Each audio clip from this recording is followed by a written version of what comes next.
Ito na guys. Okay ra yung ginawa ko guys.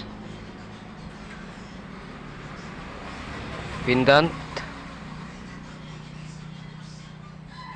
So itong ano to, silver saka diamante yung mga bato na yan. Tunay yan guys.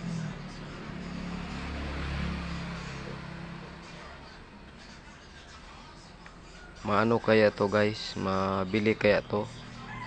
Ibenta ko to 10,000. Yan guys oh.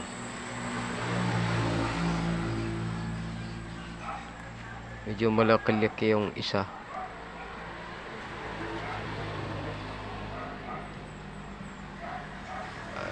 Medyo malinaw talaga. Oh. Magandang ano to guys, yung itong silver ano na, may halong 10K to. Lumang ano guys,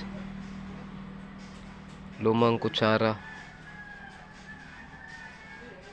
May halong 10K. Silver na may 10K ang halo. Maganda pala siya no.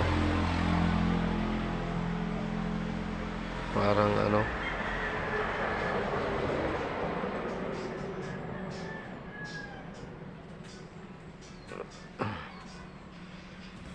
pero ito yung ano guys, yung isang malaking ano yan, yung diamante. Ito yung last na nakuha ko sa dig site. Napulot lang sa tabi-tabi. Iyang malaki na yan oh. Itong maliit, napulot rin ito. Napakaganda guys no. So hanggang dito lang po guys. Salamat po.